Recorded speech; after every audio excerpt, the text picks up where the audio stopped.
एक पुराना अनाज का गोदाम था जहां बहुत सारे चूहे रहते थे। गोदाम में गेहूं, चावल और मक्का के ढेर लगे रहते थे। चूहों के लिए वह जगह किसी स्वर्ग से कम नहीं थी। वे दिन रात वहां उछल कूद मचाते, खाना खाते और खुशी से जीते थे।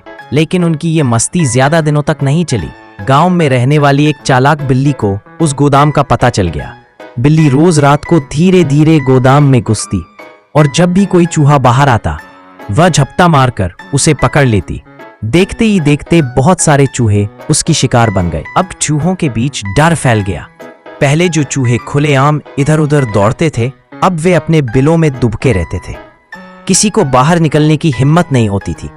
हर तरफ सन्नाटा छा गया। चूहों के राजा ने यह स्थिति देखकर एक दिन सभा बुलाने का आदेश दिया। रात का समय था। सब चूहे एक अंधेरे कोने में इकट्ठे हुए। सभा की अध्यक्षता बूढ़े चूहे ने की, जो सबसे समझदार और अनुभववान था। उसने कहा, भाइयों, हमारी जाति खतरे में है। अगर हम जल्द कोई उपाय नहीं करेंगे तो एक दिन भी कोई नहीं बचेगा। हमें कोई ऐसा रास्ता निकालना होगा जिससे हम उस बिल्ली से बच सके। सभी चूहे सहमति में सिर हिलाने लगे। एक छोटा चूहा बोला, हमें बिल्ली को डराने का कोई तरीका ढूंढना चाहिए। दूसरा बोला, नहीं नहीं, हमें उसके खाने में जहर मिला देना चाहिए। तीसरा बोला, वह बहुत चालाक है, जहर की गंध सूंघकर वह कभी नहीं खाएगी। तभी एक नौजवान चूहा जो बहुत बुद्धिमान था खड़ा हुआ और बोला, मेरे पास एक बहुत अच्छा विचार है। सभी चूहे उसकी ओर देखने लगे। वह बोला, हम बिल्ली के गले में एक घंटी बांध दें।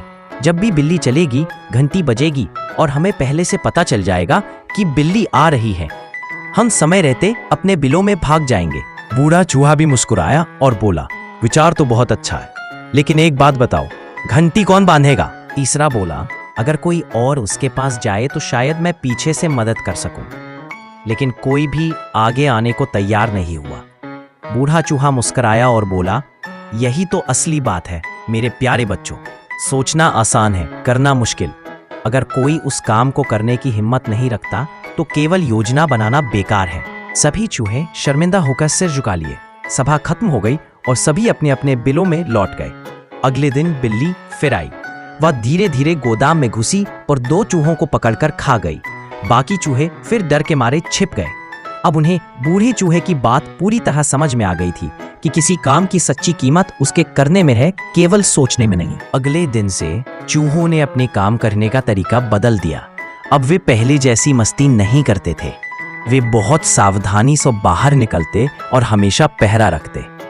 एक चूहा चौकीदार बनकर ऊपर बैठ जाता और जैसे ही बिल्ली की आहट होती वह बाकी चूहों को चेतावनी देता।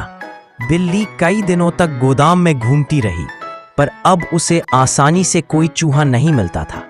धीरे धीरे वह भी परेशान हो गई और वहां आना कम कर दिया। अब चूहों ने चैन की सांस ली, लेकिन उन्होंने उस दिन की सभा को कभी नहीं भुलाया।